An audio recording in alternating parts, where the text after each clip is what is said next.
Hi, my name is Kathleen, and I am with the Massachusetts SHINE program. SHINE stands for Serving the Health Insurance Needs of Everyone, meaning everyone on Medicare. We are a federally funded program under the Administration for Community Living, which is part of the U.S. Department of Health and Human Services. Today I have Colleen Massey and Victoria Howard, both from the Mass College of Pharmacy and Health Sciences. Colleen Massey is a faculty associate in the Doctor of Pharmacy program and Director of Operations of the Pharmacy Outreach Program at the Mass College of Pharmacy and Health Science, University in Worcester, Massachusetts. Ms. Massey holds an undergraduate degree in social policy, a Master of Science in Healthcare Administration, and is currently pursuing a doctorate in health sciences. She has 19 years of experience in program development and administration, grant writing, and community outreach. She has assisted in the development of the statewide pharmacy outreach program and maintained funding through the Executive Office of Elder Affairs since 2001. She has been awarded the 2018 Mass College of Pharmacy Health Science University Faculty Scholarship Award for Discovery for research evaluating potential cost savings associated with assisting older adults with Medicare prescription drug plan selection. Victoria Howard is a case manager at the Pharmacy Outreach Program at Mass College of Pharmacy and Health Science University. She started back in 2001 and has been helping with Part D selections since 2006. She has experience with problem resolving claims, and both Vicki and Colleen are both SHINE counselors. Thank you both for joining me here today. Thanks for having us, Kathleen. We really appreciate it. Yes, thank you very much. Thanks for putting this together.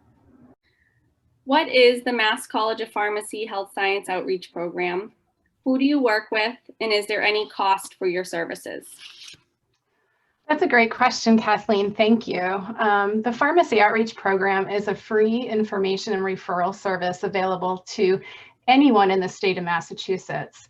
We help both the public, who might be patients of healthcare providers. So we also take calls from healthcare providers and agency workers throughout the state of Massachusetts. We help people when they're struggling with the costs of their medications by looking for programs that might help them on the private, state, federal level, or strategies that people can use to lower the cost of their medications. We also provide a lot of help when people have questions about their medications. Maybe they don't understand how to take them correctly, or maybe they heard about a new medication on the news and have questions about it. We have pharmacists and pharmacy students on staff who can answer all their questions. And our program, you asked, there is no cost for our services. So we're absolutely free. We don't provide any medication through our program. We provide assistance applying for help, as well as information and education. Can you tell us more about the Medication Therapy Management Program? Sure, I'd be happy to. Medication Therapy Management is also known as MTM. It's a service provided by our program where our pharmacists review a client's medications to make sure that they're taking the medications as they should be, that there are no drug interactions or potential adverse events, and that all the medications that somebody is prescribed are appropriate for that person given their age and their situation. So it's pretty much when a pharmacist sits down with somebody and counsels them about their medication. So that's kind of a big word for a pharmacist sitting down and having a conversation about how somebody's taken their medications. Are they taking them correctly? Are there any medications that may contribute to a fall, and educating the person about the symptoms that they might experience in advance of that. So just telling them, how to take things, screening the drug list for potential problems, and educating them about how to minimize any potential problems. So the pharmacist will go over all prescribed medications, over-the-counter medications, herbal medications. They'll talk about vaccinations and if they're getting the ones that they should be at their age, to ensure that the the client is benefiting the most from all of those things, the medications that have been prescribed to them, but also the vaccines that they should be getting and the dosage schedule when they should be getting them. In the end, the client will have a better understanding of how to take their medications and why they take their medications. Ultimately, what the pharmacist wants is the patient to have control over their health condition, right? So they have a chronic condition that they're taking medications for. And if they're taking their medications appropriately, they're going to have good control over that condition and be able to live a long and healthy and productive life. And just another added benefit to medication therapy management, that sometimes in my experience can identify maybe a duplication of therapy. And so, people may not think that they need a review of their medications, but may find that in the end, not only do they have more education that they need, but they're also going to save money because maybe they can eliminate one or two co-payments once it's identified that there is a duplication of one or two of their medications. And, that happens. It happens pretty easily, especially after, discharge from a hospital stay. So, sometimes people are not super excited about talking about their medication, but that little added piece of, you could potentially save some money on co-payments, and that's a true possibility. And Vicki brings up a really good point. Like, there are those periods of time where it's really important for a pharmacist or a healthcare provider to review somebody's medications. And those are at that point of people transitioning from one environment to another. So maybe they were an inpatient in a hospital and they're transitioning to the home, and they were prescribed medications while they're an inpatient, and they also have medications at home. They get home and now they have all these medications. There might be duplicates. There might be medications that may interact with each other. So it's really important that a pharmacist review the medications to make sure there are no duplications or potential adverse events.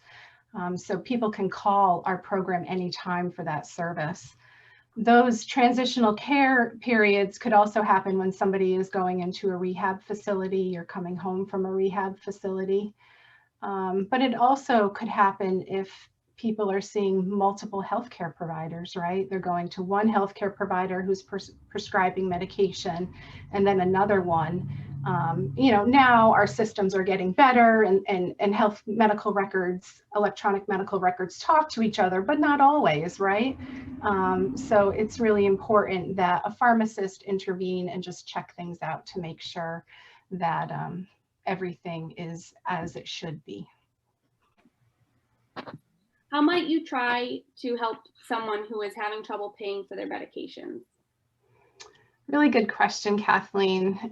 That's not easy to answer because everybody who comes to our program comes to us with their unique situation. So they might have they all take different medications, right? They all have different incomes. They all have different insurance, or they might not have insurance. So we kind of pride ourselves on the fact that we provide personalized service to people who are calling into our site. We do an intake and we take down information like their medications. Do they have insurance? What is their income? How many people are in their household? And then we screen them for a variety of programs. We kind of start with the best, programs, or the most robust programs, let's say that. So we might screen them for Medicare programs, right? Are they on the best Medicare Part D plan? Do they qualify for Mass Health? Do they qualify for Medicare savings plans? Do they qualify for Prescription Advantage? Extra help through the Social Security Administration. After that, we'll go to some of those programs that are offered through the pharmaceutical companies. Many pharmaceutical companies provide free or low-cost medications to people that are in need, depending on their income, their medication. We might find programs that could help people. We also refer people to co-payment foundations, depending on their situation. but then we might also refer them to some discount cards if that's appropriate. So again, everybody's situation is really unique. Our goal is to provide assistance, personalized assistance with, we're trying to get some long-term help, right? Not just some stopgap measure. Some people do need those, but ultimately we want people on insurance and the best insurance that they can get. And we do that at Pharmacy Outreach. Are pharmacy discount programs like GoodRx and Single Care legitimate savings programs? And do they work for Medicare beneficiaries? And if so, how?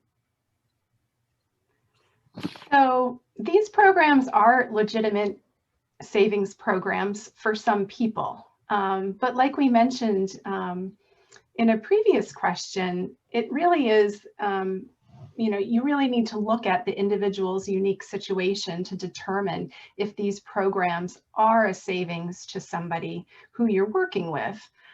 People may call us and they might tell us that they pay a lot of medication for their inhaler, for example.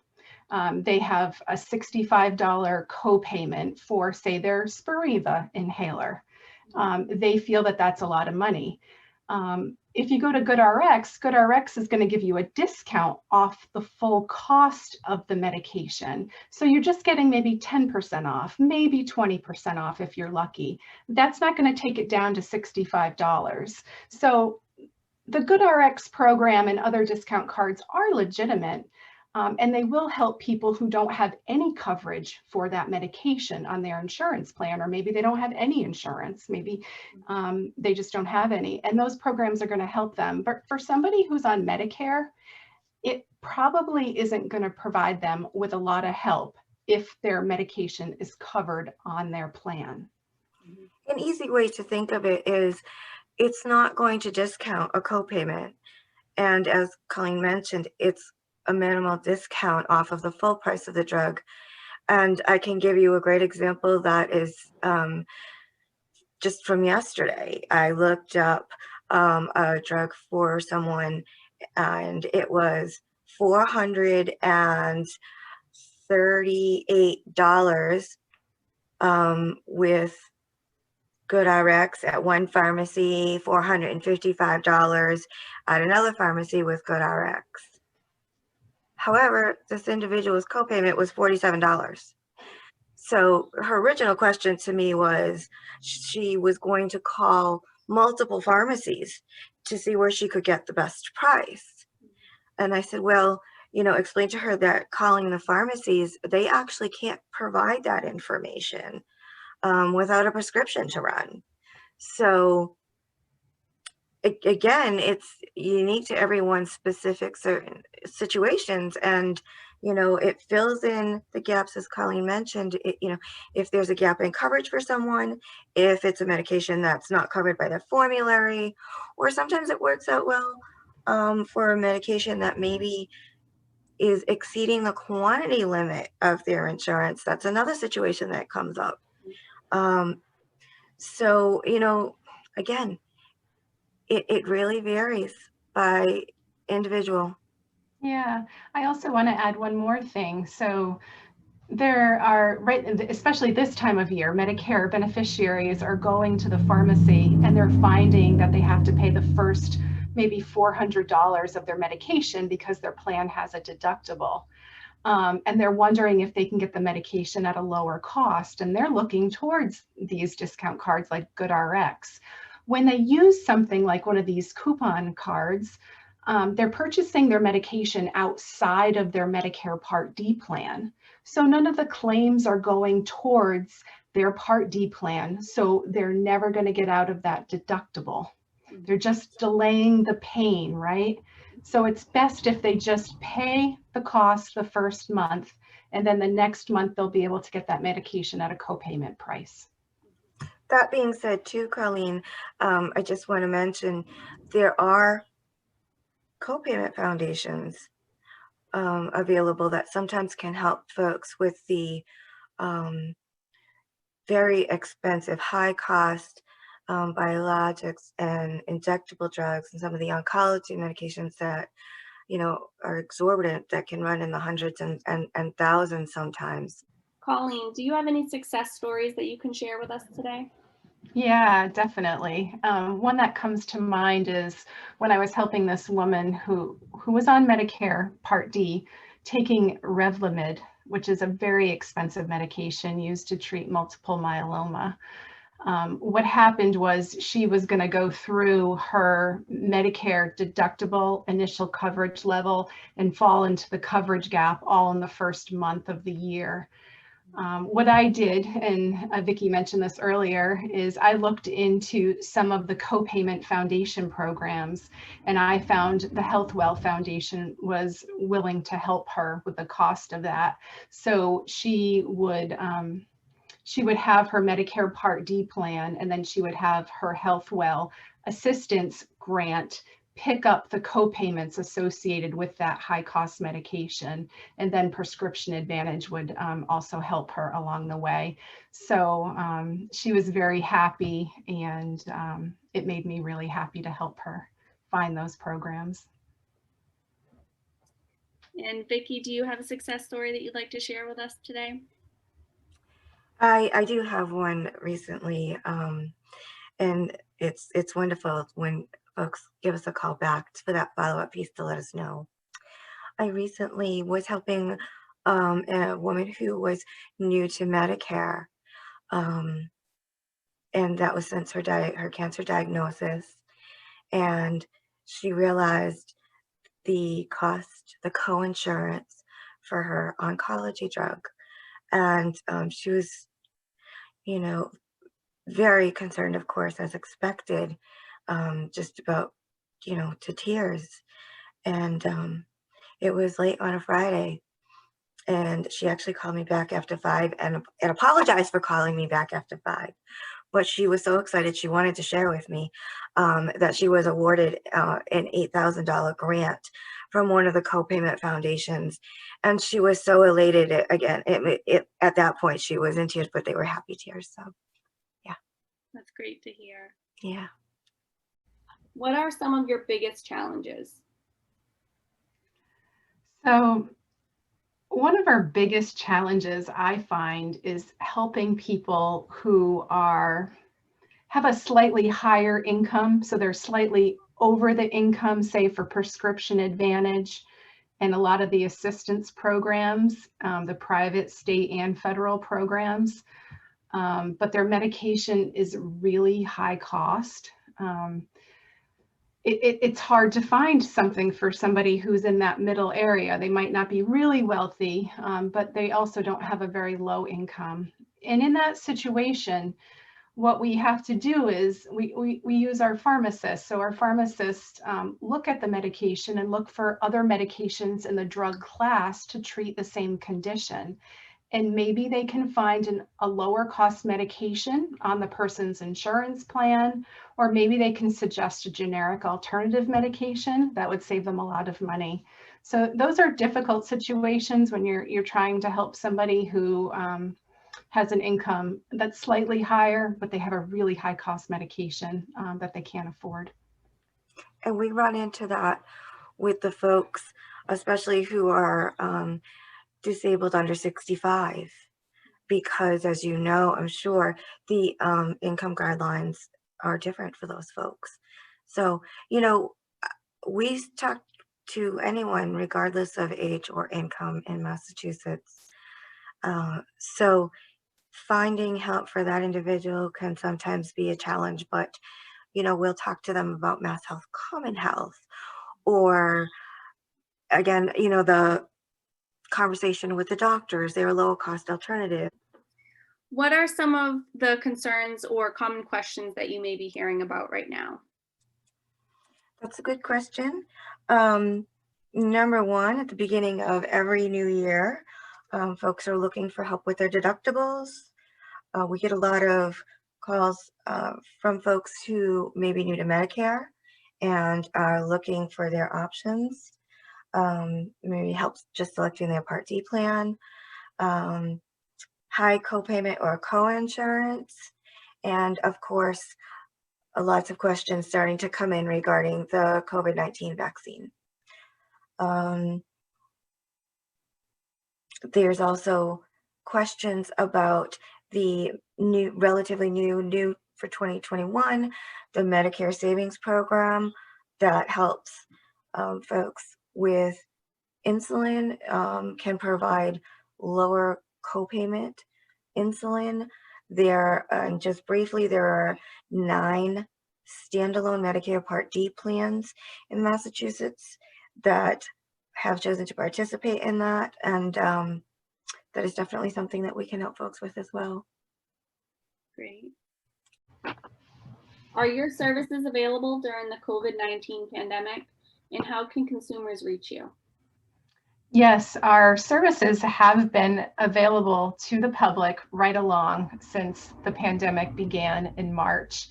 Our staff has been working diligently in their homes, helping everybody who calls into our program.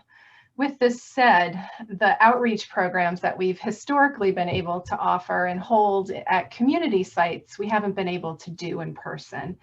But we have been making videos. We have them available if anybody would like access to them.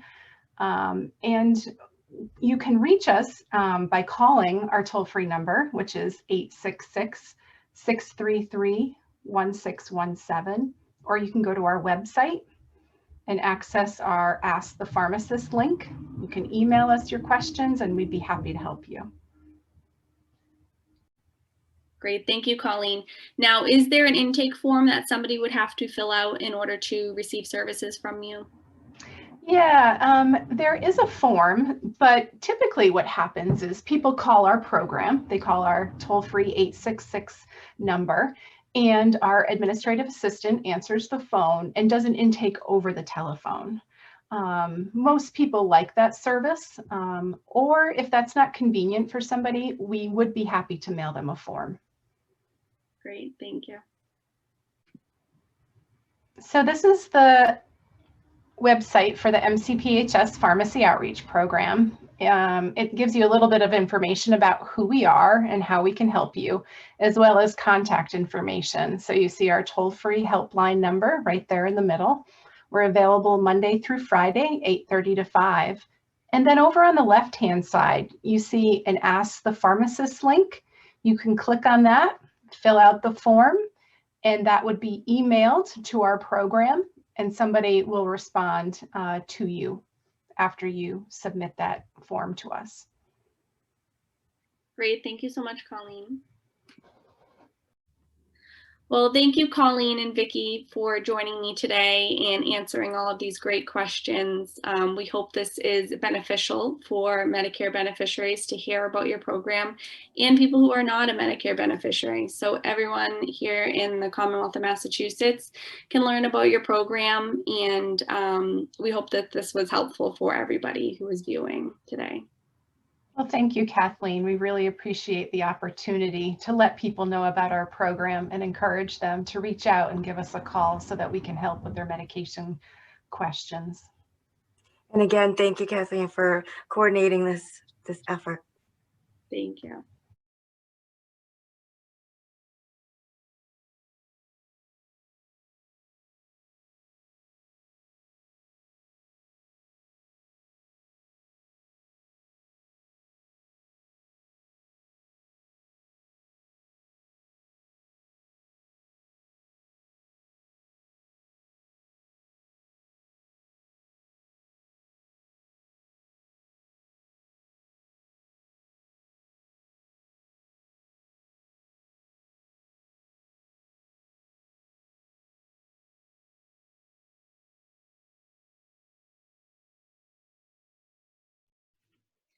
For assistance with this or any other program open to Medicare beneficiaries, you can make an appointment with a Shine counselor.